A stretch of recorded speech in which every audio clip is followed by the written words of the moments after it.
মনের দুঃখে বনে আসলাম, বনে এসেও শান্তি নেই। এখানেও টমটা আমার পিছনে লেগে পড়ে গিয়েছে।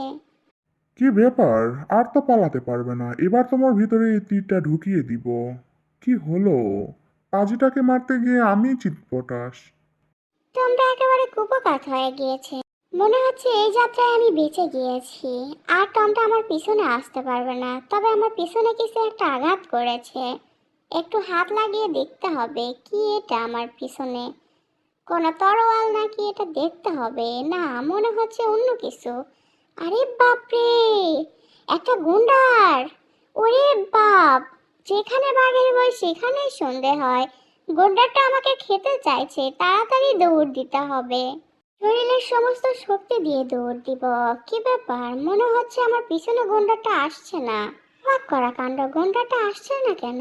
এ কি, গুন্ডারটার পায়ে দেখি একটা কাটা ফুটেছে। কান্না করছে গুন্ডারটা। যাই, কি আর করব, আমি হলাম দয়ালু জেরি, আমাকে তো এই কাজটা করতেই হবে। তবে আমার সাদা মনে একটা প্রশ্ন ঘুরছে, গন্ডারের চামড়া নাকি অনেক মোটা, তাহলে এই মোটা চামড়া ভেদ করে কাটা ঢুকলো কিভাবে? যাই হোক, বেশি চিন্তা ভাবনা বাদ দিয়ে কাটাটা বের করে দেই। বেচারা গন্ডার অনেক বেশি কষ্ট পাচ্ছে, কিন্তু এই কাটাটা অনেক বড়, কিভাবে বের করবো বুঝতে পারছি না। এই তো, জোরে একটা টান দিতে হবে। ইয়াহু! পেরে গিয়েছি গন্ডারের পা থেকে কাটা বের করতে। আরে, আমার পা থেকে দেখি কাটা বের হয়ে গিয়েছে। এবার অনেক আরাম লাগছে। তুমি তো আমার বন্ধুর কাজ করেছো, আজ থেকে তুমি আমার বন্ধু। তোমাকে আমি মাথায় তুলে নিয়ে নাচবো। দেখো, তিরিং বিরিং করে নাচ দেখাই তোমাকে একটু। গন্ডারটা কি পাগল হয়ে গেল নাকি, কি করতে চাইছে? হো, গন্ডারটা ভীষণ খুশি হয়েছে মনে হচ্ছে। কি ব্যাপার, আমার কাছে আসছে কেন?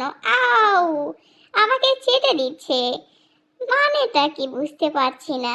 যাই হোক, মনে হচ্ছে গন্ডারটা অনেক বেশি খুশি। হা হা, আজ থেকে আমরা দুজন বন্ধু। আসো, আমরা একটু গালে গাল মিলাই। আচ্ছা, তুমি তাহলে এখানে দাঁড়িয়ে আছো, এক্ষুনি তোমাকে এই ধারালো তীর মেরে একেবারে কুপোকাত করে দিব। ওরে বাপরে, টমটা এখানেও চলে এসেছে। তাড়াতাড়ি এখান থেকে পালাবো বন্ধু। তুমি আমাকে বাঁচাও। তুমি থাকতে তুমি আমার বন্ধুকে আক্রমণ করতে এসেছো? তোমার এত বড় সাহস! এই দিনও আমাকে দেখতে হচ্ছে, ছোট্ট একটা বাচ্চা গন্ডার আমাকে ভয় দেখাচ্ছে। আমার ভীষণ হাসি পাচ্ছে, একটু হেসে নেই। হা হা হা! বোকা গন্ডার, আমার মতো একটা বড় বিড়ালকে দেখে ভয় পাচ্ছে না, উল্টো আমাকে ভয় দেখাচ্ছে। মনে হচ্ছে হাসতে হাসতে পেটে ব্যথা উঠে যাবে। এই বিড়ালটা কি পাগল হয়েছে নাকি এভাবে হাসছে? দাঁড়াও, তোমার পিছনে ঘুতা দিয়ে তোমাকে আসমানে পাঠিয়ে দিব। যাও, একটু আলো বাতাস লাগিয়ে এসো শরীরে বন্ধু। তুমি আমার মাথায় চড়ো, তোমাকে আজকে মাথায় নিয়ে ঘুরবো আমি পুরো জঙ্গল। গন্ডারের বাচ্চাকে যতটা স্বাভাবিকভাবে নিয়েছিলাম ততটা স্বাভাবিক নয়, মাথা দিয়ে তারাবাতি বের করে দিয়েছে। তবে এভাবে ওদেরকে ছাড়তে পারবো না আমি। এক্ষুনি ঝিঙ্গালালা ঝিঙ্গালালা করতে করতে আসছি আমি। বন্ধু, তুমি আমার একমাত্র বন্ধু, আজকে তোমাকে নিয়ে পুরো জঙ্গল ঘুরবো। এ কি, বিড়ালটা তো আবার আমাদের পিছনে আসছে। তাড়াতাড়ি এখান থেকে দৌড় দিতে হবে। কি ব্যাপার মনু, ভাগতেছো কেন? আজকে তোমার পিছনে আমি আগুন জ্বালিয়ে দিব।